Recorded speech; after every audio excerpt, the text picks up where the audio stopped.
Welcome back students. So the next topic நம்ம discuss பண்ண போறது assigning values to the variable.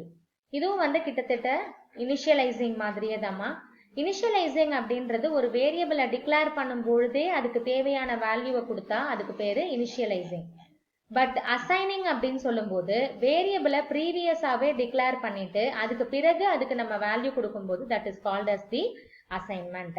So giving values to the variable is called the assigning values to the variable. Assigning or initializing ஒரே concept தாமா, நல்லா understand பண்ணிக்கோங்க.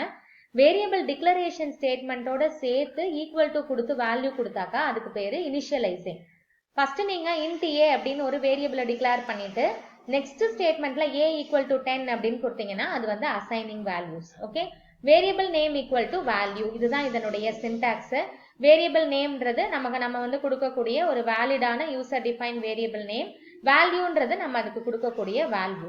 For example பாருங்க, first statement நம்ம variable எக்ஸை declare பண்றோம், int x declare பண்றோம். அடுத்தது x equal to 20 கொடுக்குறோம்.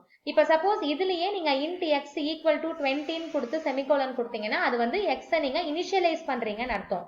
பட் டிக்ளரேஷன் ஸ்டேட்மெண்ட்டை தனியா கொடுத்துட்டு அதுக்கப்புறம் செகண்ட் ஸ்டேட்மெண்ட்ல அதுக்கு வேல்யூ நீங்க கொடுத்தீங்கன்னா இதுக்கு பேரு வந்து assignment of the variable, assigning the variable அப்படின்னு சொல்லிட்டு சொல்லுவோம். ஓகே, சோ இதுல செகண்ட் எக்ஸாம்பிள் பாருங்க, பை ஈக்குவல் டு 3.14. இதுதான் வந்து ஆக்சுவல் அசைனிங் ஸ்டேட்மெண்ட். பட் இதுக்கு முன்னாடி நம்ம என்ன பண்ணிருக்கணும், float பை அப்படின்னு சொல்லிட்டு இந்த பைன்ற வேரியபிளை நம்ம கண்டிப்பா டிக்ளேர் பண்ணிருக்கணும்.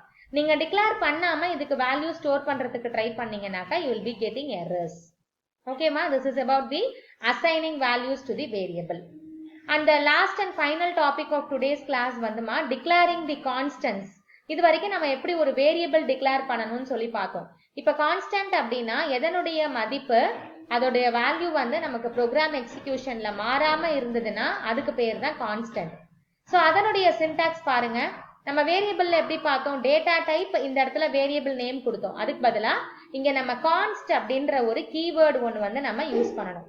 ஸோ நம்ம அந்த கீவேர்ட்ஸ் ஆர் ரிசர்வ்டு வேர்ட்ஸ்ல 32 கீவேர்ட்ஸ் நம்ம பார்த்தோம் இல்லையா, அதுல வந்து இந்த கான்ஸ்டன்ட்றது இருக்கும் பாருங்க. Const data type, constant name equal to value. இதுல கான்ஸ்டன்ட்றது கீவேர்டு, டேட்டா டைப்ன்றது valid data type such as int, float அந்த மாதிரி. கான்ஸ்டன்ட் நேம்ன்றது நீங்க ஒரு வேரியபிள் நேமுக்கு என்னெல்லாம் ரூல் ஃபாலோ பண்ணுவீங்களோ அது எல்லாமே ஃபாலோ பண்ணி கொடுக்கக்கூடிய ஒரு பேர் தான். வேல்யூன்றது நீங்க அதுக்கு அசைன் பண்ணக்கூடிய ஆக்சுவல் வேல்யூ. எக்ஸாம்பிள் பாருங்க, கான்ஸ்ட் ஃப்ளோட், இது வந்து பைமா, இது 1 கிடையாது, ஆர் p1 கூட நீங்க வச்சுக்கலாம், தப்பு இல்ல, ஈக்குவல் டு 3.14. ஓகே, இங்க நீங்க கான்ஸ்டன்ட் கொடுத்துட்டதால இந்த பையோட வேல்யூ 3.14ன்றது ப்ரோக்ராம் எக்ஸிகியூஷன்ல மாறவே மாறாது. ஓகேமா, so today we have discussed about ஒரு 4 topics பார்த்திருக்கோமா.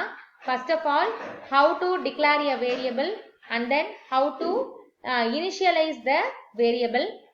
Third concept, assigning values to the variable, and finally declaring the constant, how to declare and assign value to the constant. So any doubts students, you can ask me ma. Thank you students.